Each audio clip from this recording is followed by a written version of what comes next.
नमस्कार जय जगन्नाथ शुभ सकाळ। आज हूँ अक्टोबर 19 तारिख रविवार। आज प्रथम खबर 25 तारिख चतुर्थ शनिवार को कार्य दिवस भाव में घोषणा। आसंता काली 20 तारिख दीपावली पर्व उपलक्षे अतिरिक्त छुट्टी घोषणा करिसेंती राज्य सरकार। नुआपड़ा जिला व्यतीत राज्यर अन्य सब सरकारी कार्यालय बंद रहिबा नै घोषणा होईछि। पूर्वरु घोषित 21 तारिख छुट्टी मध्य बलवत्तर रहिबो।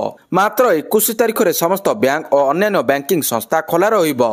एहासह 25 तारिख चतुर्थ शनिवार को कार्य दिवस भाव में घोषणा करा परवर्ती खबर सहज हेब जमी डिमार्केशन। जमी डिमार्केशन पर ऑनलाइन रे आवेदन कले मिलिबो तारीख। डिमार्केशन पर आ बारंबार तहसील ऑफिस को दौड़िबा को पड़िबो नाही किंबा एथिपई काहाकु हाथ गुंजा देबा को पड़िबो नाही। डिमार्केशन पर आ बारंबार तहसील ऑफिस को दौड़िबा को पड़िबो नाही किंबा काहाकु हाथ गुंजा देबा को पड़िबो नाही कि मास मास समय गड़िबो नाही। एणिकी जमी डिमार्केशन पर ऑनलाइन रे आवेदन कले मिलिबो तारीख। सेही दिन तहसील अधिकारी अमीन एवं पुलिस आसी करिबे आपनकर जमीर डिमार्केशन। एथिपई प्रथम राजस्व विभाग ऑनलाइन साइट को जिबाको हेबो। सेथिरे मोबाइल नंबर पंजीकरण करी डिमार्केशन पय आवेदन करबाको पड़िबो। परे आवश्यक जमी कागज पत्र सह फी देबाको पड़िबो। आवेदन सबमिट करिबा परे तहसीलदार आपनको आवेदन जांच करी आपनको मोबाइल नंबर को निर्धारित तारीख को मेसेज रे जणाई दिया जिवो। सेही दिन तहसील अधिकारी एवं अमीनासी आपनको जमीर डिमार्केशन करिवे। परवर्ती खबर कार्तिक पूर्णिमा रे 15 दिन परे धाड़ी दर्शन आरंभ। पृथ्वीराज हरिचंदन को सूचना। श्रीमंदिर रे कार्तिक मास शेष पर धाड़ी दर्शन आरंभ हेबो। एने सूचना दैछंती आईन मंत्री पृथ्वीराज हरिचंदन। कार्तिक पूर्णिमार 15 दिन पर धाड़ी दर्शन आरंभ हेबो। कार्तिक मास सरिले रत्न भंडार गणति मनति कार्य करा जिवो। प्रतिदिन पुरी को लक्षाधिक भक्तों समागम हुए। एबे पर्यटन ऋतु आरंभ हेबाकु जाउथिबा बेले देश विदेश भक्तों आगमन वृद्धि पाइबो। अनेक समय समुद्र स्नान बेले अनेक पर्यटक उच्च ढेउ माड़ सांग को रिप करेंट रे शिकार होई समुद्र भीतर को बुड़ी जाउथिबा नजर रहिछि। समुद्र भीतर गुरुतर अवस्था रे पर्यटकों को उद्धार करा जिबा परे सेमानकु त्वरित चिकित्सा जोगाई देबा संभव हेउ नाही। तेणु बेलाभूमि रे स्थायी एम्बुलेंस व्यवस्था जोगाई देबाकु दाबी होईछि। परवर्ती खबर 21 तारिख सुधा लघुचाप। 21 तारिख सुधा दक्षिण पूर्व बंगोपसागर लघुचाप क्षेत्र सृष्टि होई पारे। यह पश्चिम उत्तर पश्चिम दिग को गति करी घनीभूत होई अवपात संभावना रहिछि। दक्षिण पश्चिम केंद्रीय बंगोपसागर परवर्ती 48 घंटा रे अवपात रूप नेबो। अक्टोबर रे लघुचाप अवपात संभावना को नै आशंका रहिछि। आज एवं काली उपकूल जिला गुड़िक समेत कोरापुट रायगड़ा मालकानगिरी जिला गुड़िक गोटे किंबा दुईटी स्थान में बिजुली घड़घड़ी सह हालुकारू मध्यम धरण वर्षा हेबार मध्य संभावना रहिछि। अक्टोबर 21 एवं अक्टोबर 22 तारिख रे गंजाम गजपति रायगड़ा कोरापुट और मालकानगिरी जिलार गोटे दुईटी स्थान में हालुकारू मध्यम धरण वर्षा हेबार आकलन करिछि पाणीपाग विभाग। परवर्ती खबर ब्रह्मोस पालटिछि भारतीय सशस्त्र बाहिनीर मेरुदंड। प्रतिरक्षा मंत्री को सूचना। उत्तर प्रदेश राजधानी लखनऊ रे देशर सामरिक शक्ति को नूतन उच्चतार पहुंचा जाइछि। उत्तर प्रदेश राजधानी लखनऊ रे देशर सामरिक शक्ति को नूतन उच्चतार पहुंचा जाइछि। प्रतिरक्षा मंत्री राजनाथ सिंह एवं मुख्यमंत्री योगी आदित्यनाथ एठारे थिबा ब्रह्मोस एरोस्पेस यूनिट रु सबुज पताका देखाई सुपरसोनिक ब्रह्मोस क्षेपणास्त्र प्रथम बैच शुभारंभ करिसेंती। एही अवसर में प्रतिरक्षा मंत्री राजनाथ सिंह पाकिस्तान को चेतावनी देइथिबा जणा जाइछि। ब्रह्मोस एरोस्पेस यूनिट रो भित्तिप्रस्तर डिसेंबर 2021 रे स्थापन करा जाइथिला एवं मे 11 2025 रे आनुष्ठानिक भाव में यार उद्घाटन करा जाइथिला। परवर्ती खबर बात्या नहीं कौनसी चिंता नहीं। अक्टोबर आसिले ओडिशावासी को बात्या चिंता घारी थाए। आसंता सप्ताह रे बंगोपसागर एक लघुचाप क्षेत्र सृष्टि होबार संभावना रहिछि। यह तमिलनाडु पुडुचेरी और आंध्र प्रदेश रे गति करबाकु थिबा बेले एही समय पवन बेग घंटा पिछा 30 रु 55 किलोमीटर जाए बही पारे। किंतु भारतीय पाणीपाग विभाग बात्या नहीं कौनसी सतर्क सूचना जारी करी नहीं। ओडिशा को सतर्कता सूचना जारी करा जाय नहीं बोली कहिसेंती भारतीय पाणीपाग विभाग महानिर्देशक डॉक्टर मृत्युंजय महापात्र। परवर्ती खबर नामांकन भरिले जय और घासीराम। नुआपड़ा उपनिर्वाचन लगी कांग्रेस प्रार्थी घासीराम माझी निज समर्थक मानक सह आसी नामांकन भरिचंती। एणे बीजेपी प्रार्थी जय ढोलकिया मध्य प्रार्थी पत्र दाखल करछंती। एही अवसर में पीसीसी सभापति भक्तचरण दास वरिष्ठ सदस्य सुरेश राउतराय प्रमुख उपस्थित रहिथिले।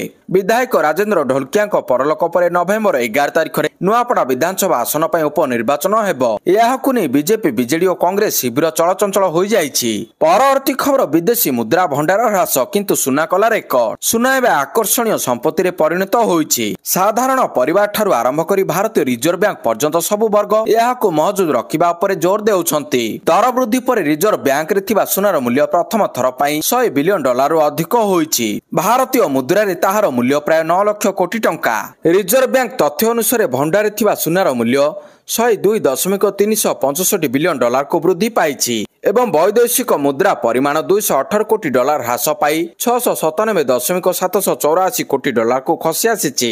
ବୈଦେଶିକ ମୁଦ୍ରା ଭଣ୍ଡାରରେ ସୁନାର ଭାଗ 14.7%କୁ ବୃଦ୍ଧି ପାଇଛି, ଯାହା 1996-97 ପରେ ସର୍ବାଧିକ କୁହାଯାଉଛି। ପରବର୍ତ୍ତୀ ଖବର ଭୁବନେଶ୍ୱରରେ ରାତି 9ଟା ପରେ ବାଣ ଫୁଟା ବନ୍ଦ। ଦୀପାବଳିରେ ଭୁବନେଶ୍ୱରରେ ରାତି 9ଟା ପରେ ବାଣ ଫୁଟା ବନ୍ଦ। ଭୁବନେଶ୍ୱର ଡିସିପି ଜଗମୋହନ ମୀନାଙ୍କ କଡ଼ା ନିର୍ଦ୍ଦେଶ। ଉଚ୍ଚ ଶବ୍ଦ ସମ୍ପନ୍ନ ବାଣ ଫୁଟାଇଲେ କଡ଼ା କାର୍ଯ୍ୟାନୁଷ୍ଠାନ।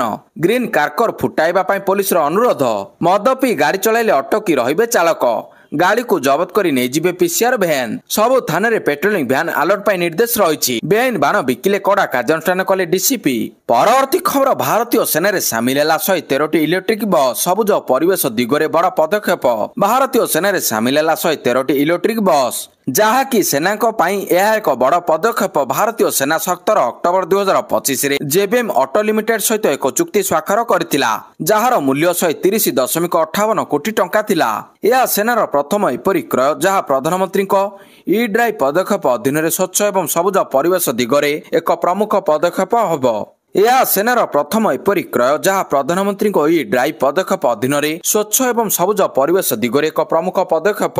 ପରବର୍ତ୍ତୀ ଖବର ସାଇବର ଅପରାଧ ରୋକିବାକୁ ସଚେତନା ସବୁଠାରୁ ଶକ୍ତିଶାଳୀ ଅସ୍ତ୍ର କହିଲେ ମୁଖ୍ୟମନ୍ତ୍ରୀ। ସମାଜ ପାଇଁ ଆଜି ବଡ଼ ଚ୍ୟାଲେଞ୍ଜ ହୋଇଥିବା ସାଇବର ଅପରାଧକୁ ରୋକିବା ପାଇଁ ସଚେତନତା ହେଉଛି ସବୁଠାରୁ ବଡ଼ ଶକ୍ତିଶାଳୀ ଅସ୍ତ୍ର। ମୁଖ୍ୟମନ୍ତ୍ରୀ ମୋହନ ଚରଣ ମାଝୀ ସାଇବର ସୁରକ୍ଷା ସଚେତନତା ଅଭିଯାନ 2025ର ଶୁଭାରମ୍ଭ ଅବସରରେ ଏପରି କହିଛନ୍ତି। ଏହି ଅଭିଯାନରେ ଏକ ମାସ ବ୍ୟାପୀ ନୂଆପଡ଼ା ଜିଲ୍ଲା ବ୍ୟତୀତ ଅନ୍ୟ ସମସ୍ତ ଜିଲ୍ଲାଗୁଡ଼ିକରେ ସଚେତନତା ରଥ ଅନ୍ୟାନ୍ୟ କାର୍ଯ୍ୟକ୍ରମ ମାଧ୍ୟମରେ ଜନସାଧାରଣଙ୍କୁ ସାଇବର ସୁରକ୍ଷା ସମ୍ପର୍କିତ ସଚେତନ କରାଯିବ। ଭୁବନେଶ୍ୱର କଳିଙ୍ଗ ଷ୍ଟାଡିୟମ ଠାରେ ଆୟୋଜିତ ଏହି ରାଜ୍ୟସ୍ତରୀୟ ସଚେତନତା ଅଭିଯାନ ଶୁଭାରମ୍ଭ କାର୍ଯ୍ୟକ୍ରମରେ ମୁଖ୍ୟମନ୍ତ୍ରୀ କହିଛନ୍ତି, ଦେଶର ପ୍ରାୟ 82 କୋଟି ଲୋକ ଅର୍ଥାତ୍ 55% ଲୋକ ଆଜି ଇଣ୍ଟରନେଟ୍ ବ୍ୟବହାର କରୁଛନ୍ତି। ପରବର୍ତ୍ତୀ ଖବର ଟ୍ରମ୍ପଙ୍କ ଶୁଳ୍କ ଯୁଦ୍ଧ ସହ ଜିଏସ୍ଟି ସଂସ୍କାରର କୌଣସି ସମ୍ପର୍କ ନାହିଁ କହିଲେ ସୀତାରମଣ। ଅର୍ଥମନ୍ତ୍ରୀ ନିର୍ମଳା ସୀତାରମଣ ଶନିବାର କହିଛନ୍ତି, ଜିଏସ୍ଟି ହ୍ରାସର ପ୍ରଭାବ ସାଧାରଣ ଜନତାଙ୍କ ଉପରେ ପଡ଼ିଛି। ତେବେ ସରକାର 54ଟି ସାମଗ୍ରୀର ଦର ଉପରେ ନଜର ରଖିଛନ୍ତି, ଯେପରିକି ଦର ହ୍ରାସର ସୁଫଳ ସାଧାରଣ ଲୋକଙ୍କ ନିକଟରେ ପହଞ୍ଚିବ। ଶନିବାର ଅନୁଷ୍ଠିତ ଏକ ସାମ୍ବାଦିକ ସମ୍ମିଳନୀରେ ସେ କହିଛନ୍ତି, କେତେକ ସାମଗ୍ରୀର ଦର ଆଶାଠାରୁ ଅଧିକ କମିଛି। ଏହି ସାମ୍ବାଦିକ ସମ୍ମିଳନୀରେ କେନ୍ଦ୍ର ବାଣିଜ୍ୟ ମନ୍ତ୍ରୀ ପୀୟୂଷ ଗୋୟଲ, ସୂଚନା ଓ ପ୍ରସାରଣ ମନ୍ତ୍ରୀ ଅଶ୍ୱିନୀ ବୈଷ୍ଣବ ଉପସ୍ଥିତ ରହିଥିଲେ। ପରବର୍ତ୍ତୀ ଖବର ପ୍ରଶଂସକଙ୍କ ପାଇଁ ସୁପର ସଣ୍ଡେ। ୱେଷ୍ଟଇଣ୍ଡିଜ ବିପକ୍ଷରେ 2ଟି ଟେଷ୍ଟ ସିରିଜ ପରେ ଟିମ୍ ଇଣ୍ଡିଆ ଏବେ ବ୍ଲୁ ଜର୍ସିରେ ଚମତ୍କାର ପ୍ରଦର୍ଶନ କରିବା ପାଇଁ ପ୍ରସ୍ତୁତ। 3 ମ୍ୟାଚ୍ ବିଶିଷ୍ଟ ଦିନିକିଆ ସିରିଜରେ ପ୍ରଥମ ମ୍ୟାଚରେ ଭାରତୀୟ ଦଳ ପର୍ଥରେ ଅଷ୍ଟ୍ରେଲିଆ ସହିତ ମୁକାବିଲା କରିବ। ଏହି ମ୍ୟାଚ୍ କ୍ରିକେଟ ପ୍ରେମୀଙ୍କ ପାଇଁ ପ୍ରକୃତରେ ରୋମାଞ୍ଚକର ହେବ, କାରଣ ଭାରତର 2 କିମ୍ବଦନ୍ତୀ ଖେଳାଳି ପ୍ରାୟ 7 ମାସ ପରେ ପଡ଼ିଆକୁ ଫେରିବେ। ବିରାଟ କୋହଲି ଏବଂ ରୋହିତ ଶର୍ମା ଚାମ୍ପିୟନ୍ସ ଟ୍ରଫିରେ ପ୍ରଥମ ଥର ପାଇଁ ଟିମ୍ ଇଣ୍ଡିଆ ପାଇଁ ଖେଳିବେ। ଏହି କାରଣରୁ ଆଜି ପ୍ରଶଂସକଙ୍କ ପାଇଁ ଏକ ସୁପର ସଣ୍ଡେ ହେବ। ପର୍ଥରେ ଭାରତ ଏବଂ ଅଷ୍ଟ୍ରେଲିଆ ମଧ୍ୟରେ ଦିନିକିଆ ମ୍ୟାଚ୍ ସମ୍ପର୍କରେ ଏହା ସକାଳ 9ଟାରେ ଆରମ୍ଭ ହେବ। ସୁମନ ଗିଲଙ୍କ ଅଧିନାୟକତ୍ୱ ଟିମ୍ ଇଣ୍ଡିଆ ଏହି ମ୍ୟାଚ୍ ପାଇଁ ମଇଦାନକୁ ଓହ୍ଲାଇବ। ସେପଟେ ଭାରତୀୟ ମହିଳା ଦଳ ଅପରାହ୍ନ 3ଟାରେ ଇଂଲଣ୍ଡ ବିପକ୍ଷରେ ମଇଦାନକୁ ଓହ୍ଲାଇବ। ଟସ୍ ଅପରାହ୍ନ 2:30ରେ ଅନୁଷ୍ଠିତ ହେବ। ପରବର୍ତ୍ତୀ ଖବର ବଦଳିଲାଣି ଦିଲ୍ଲୀର ବାୟୁ 300 ଉପରେ AQI। ଉତ୍ତର ଭାରତରେ ଏବେ ଥଣ୍ଡା ପଡ଼ିଲାଣି। ଉତ୍ତରାଞ୍ଚଳରେ ଏବେ ରାତିରେ ଥଣ୍ଡା ଏବଂ ଦିନରେ ଗରମ ଅନୁଭୂତ ହେଉଛି। ଆଗକୁ ଦୀପାବଳି ଥିବାରୁ ପ୍ରଦୂଷଣ ମଧ୍ୟ ବୃଦ୍ଧି ପାଇବାରେ ଲାଗିଛି। ବଢିବାରେ ଲାଗିଛି। ଦୀପାବଳି ପୂର୍ବରୁ ଧନତେରସରେ ଦିଲ୍ଲୀ NCRରେ ବାୟୁ ବିଷାକ୍ତ ହୋଇଯାଇଥିବା ରିପୋର୍ଟ ହସ୍ତଗତ ହୋଇଛି। ଗତ 2 ଦିନ ଧରି ଆନନ୍ଦ ବିହାରର ବାୟୁ ଗୁଣବତ୍ତା ସୂଚାଙ୍କ ବା AQI 300 ଉପରେ ରହିଛି। ଶନିବାର ଦିଲ୍ଲୀର ଅନେକ ଅଞ୍ଚଳରେ ବାୟୁ ଗୁଣବତ୍ତା ସୂଚାଙ୍କ 300 ଅତିକ୍ରମ କରିଥିଲା। ପରବର୍ତ୍ତୀ ଖବର ପୁଣି 25% ଟ୍ୟାକ୍ସ ଲଗାଇଲେ ଟ୍ରମ୍ପ। ଆମେରିକା ରାଷ୍ଟ୍ରପତି ଡୋନାଲ୍ଡ ଟ୍ରମ୍ପ ଶୁକ୍ରବାର ଦିନ ନଭେମ୍ବର 1 ତାରିଖରୁ ଆମଦାନୀ ହେଉଥିବା ମଧ୍ୟମ ଏବଂ ଭାରୀ ଟ୍ରକ୍ ଏବଂ ଏହାର ପାର୍ଟସ ଉପରେ ନୂତନ 25% ଶୁଳ୍କ ଲାଗୁ କରିବା ପାଇଁ ନିର୍ଦ୍ଦେଶ ଦେଇଛନ୍ତି। ଆମଦାନୀ ହେଉଥିବା ବସ୍ ଉପରେ ମଧ୍ୟ 10% ଶୁଳ୍କ ଲାଗୁ କରାଯିବ। ଅଧିକାରୀଙ୍କ ଅନୁସାରେ ଏହି ଶୁଳ୍କ ଜାତୀୟ ସୁରକ୍ଷା ଦୃଷ୍ଟିରୁ ଲାଗୁ କରାଯାଉଛି ଏବଂ ଏହା ଆମେରିକାରୁ ଅଧିକ ଅଟୋ ଉତ୍ପାଦନ ସ୍ଥାନାନ୍ତର କରିବା ପାଇଁ ଉଦ୍ଦିଷ୍ଟ ଅଟେ। ପରବର୍ତ୍ତୀ ଖବର ଚାଇନା ବିମାନରେ ଲାଗିଲା ନିଆଁ। ଏୟାର ଚାଇନାର ଏକ ବିମାନରେ ହଠାତ୍ ଲାଗିଲା ନିଆଁ। ବିମାନଟି ବେଜିଂରୁ ସାଂଘାଇ ଯାଉଥିବା ସମୟରେ ଏହି ଘଟଣା ଘଟିଛି। ରିପୋର୍ଟ ମୁତାବକ ଇଞ୍ଜିନରୁ ନିଆଁ ବାହାରୁଥିବା ଦେଖାଯାଇଥିଲା, ଯାହା ଫଳରେ ଯାତ୍ରୀମାନଙ୍କ ମଧ୍ୟରେ ଆତଙ୍କ ଏବଂ ବିଶୃଙ୍ଖଳା ସୃଷ୍ଟି ହୋଇଥିଲା। ବିମାନରେ ଥିବା ଯାତ୍ରୀମାନେ ତୁରନ୍ତ ଜରୁରୀକାଳୀନ ଅବତରଣ ପାଇଁ ପ୍ରସ୍ତୁତି ଆରମ୍ଭ କରିଦେଲେ। ଏୟାରଲାଇନ୍ସ ତୁରନ୍ତ ବିମାନ କର୍ମଚାରୀଙ୍କୁ ସକ୍ରିୟ କରି ଯାତ୍ରୀମାନଙ୍କୁ ଶାନ୍ତ କରିବାକୁ ଚେଷ୍ଟା କଲା। ପରବର୍ତ୍ତୀ ଖବର 8 ବିଧାନସଭା ଉପନିର୍ବାଚନ ପାଇଁ କର୍ମଚାରୀଙ୍କ ଲାଗି ସାର୍ବଜନିକ ଛୁଟି ଘୋଷଣା। ଭାରତୀୟ ନିର୍ବାଚନ ଆୟୋଗ ବିହାର ଦୈନିକ ଏବଂ ସାମୟିକ କର୍ମଚାରୀଙ୍କ ସମେତ ଅନ୍ୟାନ୍ୟ କର୍ମଚାରୀଙ୍କ ନିମନ୍ତେ ଆଗାମୀ ବିଧାନସଭା ନିର୍ବାଚନ ଭୋଟ ଗ୍ରହଣ ଦିନ ସାର୍ବଜନିକ ଛୁଟି ଘୋଷଣା କରିଛନ୍ତି। ସେହିପରି 8ଟି ବିଧାନସଭା ନିର୍ବାଚନ ମଣ୍ଡଳୀରେ ହେଉଥିବା ଉପନିର୍ବାଚନ ନିମନ୍ତେ ମଧ୍ୟ କର୍ମଚାରୀଙ୍କ ପାଇଁ ସାର୍ବଜନିକ ଛୁଟି ଘୋଷଣା କରାଯାଇଛି। ନିର୍ବାଚନ ମଣ୍ଡଳୀ ବାହାରେ କାର୍ଯ୍ୟ କରୁଥିବା ଭୋଟରମାନେ ସେମାନଙ୍କ ଭୋଟ ଗ୍ରହଣ ସ୍ଥାନକୁ ଯିବା ଲାଗି ମଧ୍ୟ ଛୁଟି ପ୍ରଦାନ କରାଯିବ। ଆୟୋଗ ପକ୍ଷରୁ କୁହାଯାଇଛି ନିର୍ବାଚନରେ ଭୋଟରଙ୍କ ସଂଖ୍ୟା ବୃଦ୍ଧି କରିବା ଲକ୍ଷ୍ୟରେ ଏପରି ପଦକ୍ଷେପ ଗ୍ରହଣ କରାଯାଇଛି। ପରବର୍ତ୍ତୀ ଖବର ଭୁବନେଶ୍ୱର ସାଲିଆସାହିରୁ ସ୍ଥାନାନ୍ତର ହେବେ 275 ପରିବାର। ଭୁବନେଶ୍ୱର ମହାନଗର ନିଗମ ବିଏମସି ଅଧୀନ 21 ନମ୍ବର ୱାର୍ଡ ଅନ୍ତର୍ଗତ ସାଲିଆସାହି ବାମ ସାମନ୍ତରାଳ ରାସ୍ତାର 275 ପରିବାର ସ୍ଥାନାନ୍ତର ହେବେ। ସେମାନଙ୍କ ପାଇଁ ଭୁବନେଶ୍ୱର ମହାନଗର ନିଗମ ପକ୍ଷରୁ ସୁଲଭ ଆବାସ ଯୋଜନାର ଲଟେରୀ ମାଧ୍ୟମରେ ଗୃହ ଆବଣ୍ଟନ କରାଯାଇଛି। ଯେଉଁମାନେ ପ୍ରକୃତ ହିତାଧିକାରୀ ସେମାନେ କୌଣସି ପରିସ୍ଥିତିରେ ସରକାରଙ୍କ ଆବାସ ଯୋଜନାରୁ ବାଦ ପଡ଼ିବେ ନାହିଁ। ସମସ୍ତଙ୍କୁ ମିଳିବ ଘର। ସେଥିପାଇଁ ରାଜ୍ୟ ସରକାର ଯୋଜନା ଆରମ୍ଭ କରିଛନ୍ତି। କେବଳ ସେତିକି ନୁହେଁ, ଅନ୍ୟ ମଧ୍ୟବିତ୍ତ ଓ ନିମ୍ନ ମଧ୍ୟବିତ୍ତ ପରିବାରଙ୍କର ମଧ୍ୟ ଭୁବନେଶ୍ୱରରେ ଘର ଖଣ୍ଡିଏ ନାହିଁ। ସେମାନଙ୍କୁ ସୁଲଭ ମୂଲ୍ୟରେ ଘର ଯୋଗାଇ ଦେବା ପାଇଁ ରାଜ୍ୟ ସରକାର କାର୍ଯ୍ୟ ଆରମ୍ଭ କରିଦେଇଛନ୍ତି ବୋଲି ନଗର ଉନ୍ନୟନ ମନ୍ତ୍ରୀ କୃଷ୍ଣଚନ୍ଦ୍ର ମହାପାତ୍ର ଗଣମାଧ୍ୟମକୁ ସୂଚନା ପ୍ରଦାନ କରିଛନ୍ତି। ପରବର୍ତ୍ତୀ ଖବର ଯୁଦ୍ଧବିରତି ଆଲୋଚନା ପାଇଁ ସର୍ତ୍ତ ରଖିଲେ ଜେଲେନ୍ସ୍କି। ୟୁକ୍ରେନ ରାଷ୍ଟ୍ରପତି ଭୋଲୋଡିମିର ଜେଲେନ୍ସ୍କି ହ୍ୱାଇଟ୍ ହାଉସରେ ଆମେରିକା ରାଷ୍ଟ୍ରପତି ଡୋନାଲ୍ଡ ଟ୍ରମ୍ପ ଭେଟିଛନ୍ତି। ସେ ଗାଜା ଶାନ୍ତି ଚୁକ୍ତିନାମା ପାଇଁ ଟ୍ରମ୍ପଙ୍କୁ ଅଭିନନ୍ଦନ ଜଣାଇ ୟୁକ୍ରେନୀୟ ଯୁଦ୍ଧ ସମାପ୍ତ କରିବା ବିଷୟରେ ମଧ୍ୟ ଉଲ୍ଲେଖ କରିଛନ୍ତି। ସେ କହିଛନ୍ତି ଯେ ଏହି ପଦକ୍ଷେପ ୟୁକ୍ରେନୀୟ ସଂଘର୍ଷର ଅନ୍ତ ପାଇଁ ସ୍ଥିତି ସୃଷ୍ଟି କରିପାରେ।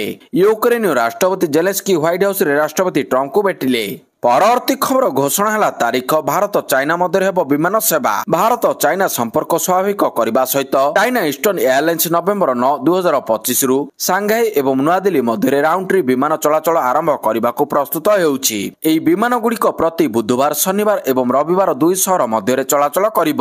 ଏହି ରୁଟ୍ରେ ଏୟାରବସ୍ A330-200 ଓସାରିଆ ବିମାନ ବ୍ୟବହାର କରିବ, ଯାହା ଯାତ୍ରୀମାନଙ୍କୁ ଦୀର୍ଘ ଯାତ୍ରା ସମୟରେ ଉନ୍ନତ ଆରାମ ଏବଂ ୱାଇଫାଇ ସେବା ପ୍ରଦାନ କରିବ। ପରବର୍ତ୍ତୀ ଖବର ରୋହିତ ଚର୍ଚ୍ଚାରେ ଲାଗିଲା ବିରାମ। ଅଷ୍ଟ୍ରେଲିଆରେ ଆଜି ଆରମ୍ଭ ହେବ ବଡ଼ ବ୍ୟାଟେଲ। 223 ଦିନ ପରେ ଭାରତୀୟ ଜର୍ସିରେ ନଜର ଆସୁଛନ୍ତି ଟିମ୍ ଇଣ୍ଡିଆର ହିଟମ୍ୟାନ ରୋହିତ ଶର୍ମା। ଏହା ପୂର୍ବରୁ ରୋହିତଙ୍କ ଏକ ଭାଇରାଲ ଭିଡିଓ ପ୍ରଶଂସକଙ୍କ ମନରେ ଖୁସି ଦେଇଛି। ମେକ୍ ଏ ୱିଶ୍ ଚାଇଲ୍ଡ ନାମକ ଏକ ସଂସ୍ଥା ସହ ଯୋଡ଼ି ହୋଇ ଜଣେ କୁନି ଫ୍ୟାନ୍ସଙ୍କୁ ଭେଟିଥିଲେ ରୋହିତ, ଯାହାର ଭିଡିଓ ବର୍ତ୍ତମାନ ସୋସିଆଲ ମିଡିଆରେ ଭାଇରାଲ ହେଉଛି। ଭିଡିଓରେ ରୋହିତ କହିଛନ୍ତି, ଦିନିକିଆ ବିଶ୍ୱକପ୍ ଜିତିବା ମୋ ସ୍ୱପ୍ନ। ମୁଁ 2027 ଦିନିକିଆ ବିଶ୍ୱକପ୍ ଖେଳିବାକୁ ଚାହୁଁଛି। 2015, 2019, 2023 ତିନୋଟି ବିଶ୍ୱକପ୍ ଖେଳି ସାରିଛନ୍ତି ରୋହିତ ଶର୍ମା। ଦେଢ଼ ଦଶନ୍ଧି ଧରି ଭାରତୀୟ କ୍ରିକେଟର ମେରୁଦଣ୍ଡ ରହି ଆସିଛନ୍ତି ରୋହିତ ଶର୍ମା। ହିଟମ୍ୟାନଙ୍କ ନେତୃତ୍ୱରେ 2024 ଟି20 ବିଶ୍ୱକପ୍ ଓ 2025 ଚାମ୍ପିୟନ୍ସ ଟ୍ରଫି ଜିତିଛି ଭାରତ। ପରବର୍ତ୍ତୀ ଖବର ଇଣ୍ଡିମେଣ୍ଟରେ ବିବାଦ, ଏକାକୀ ଲଢିବ ଜେଏମଏମ୍। ବିହାର ନିର୍ବାଚନ ପାଇଁ ଇଣ୍ଡିମେଣ୍ଟର ବିବାଦ। ଝାଡଖଣ୍ଡ ମୁକ୍ତି ମୋର୍ଚ୍ଚା ଜେଏମଏମ୍ ଏବେ ମେଣ୍ଟ ସହିତ ସମ୍ପର୍କ କାଟିଦେଇ ଝାଡଖଣ୍ଡର ଶାସକ ଦଳ ଜେଏମଏମ୍ ଶନିବାର ଘୋଷଣା କରିଛି ଯେ ବିହାର ବିଧାନସଭା ନିର୍ବାଚନ ସ୍ୱାଧୀନ ଭାବରେ ଲଢିବ ଏବଂ 6ଟି ଆସନରେ ନିଜର ପ୍ରାର୍ଥୀ ଦେବ। ବିହାର ବିଧାନସଭାର 243 ଆସନ ପାଇଁ ନିର୍ବାଚନ ନଭେମ୍ବର 6 ଏବଂ 11 ତାରିଖରେ ଅନୁଷ୍ଠିତ ହେବ। ଭୋଟ ଗଣତି ନଭେମ୍ବର 14 ତାରିଖରେ ହେବ। ଜେଏମଏମ୍ ସାଧାରଣ ସମ୍ପାଦକ ଏବଂ ମୁଖପାତ୍ର ସୁପ୍ରିମ ଭଟ୍ଟାଚାର୍ଯ୍ୟ କହିଛନ୍ତି, ଦଳ ନିଜେ ବିହାର ନିର୍ବାଚନ ଲଢିବାକୁ ନିଷ୍ପତ୍ତି ନେଇଛି। ଦଳ ନିଷ୍ପତ୍ତି ନେଇଛି। ଦଳ 6ଟି ବିଧାନସଭା ଆସନ ଚକାଇ, ଧମଦାହା, କୋଟାରିଆ, ମନିହାରି, ଜାମୁଇ ଏବଂ ପିରପିନ୍ତ୍ରେ ଲଢିବ। ଏସବୁ ଆସନ ପାଇଁ ଭୋଟ ନଭେମ୍ବର 11 ତାରିଖରେ ଦ୍ୱିତୀୟ ପର୍ଯ୍ୟାୟରେ ହେବ। ପରବର୍ତ୍ତୀ ଖବର ଭୁବନେଶ୍ୱର ରାସ୍ତାର ପ୍ରଶସ୍ତ ହେବ। ରାଜ୍ୟରେ 700 କିଲୋମିଟର ରାସ୍ତା ମରାମତି ଓ ନବୀକରଣ ହେବ। ଏହି ସୂଚନା ଦେଇଛନ୍ତି ପୂର୍ତ୍ତମନ୍ତ୍ରୀ ପୃଥ୍ୱୀରାଜ ହରିଚନ୍ଦନ। 8ରୁ 10 ଦିନ ଭିତରେ ମରାମତି ଓ ନବୀକରଣ ଟେଣ୍ଡର ଆସିବ। ଡିସେମ୍ବର ଓ ଜାନୁଆରୀ ସୁଦ୍ଧା ଟେଣ୍ଡର ପରେ ରାସ୍ତା କାମ ଆରମ୍ଭ। ଭିଡ଼ ନିୟନ୍ତ୍ରଣ ପାଇଁ ଭୁବନେଶ୍ୱର ରାସ୍ତା ପ୍ରଶସ୍ତ କରାଯିବ।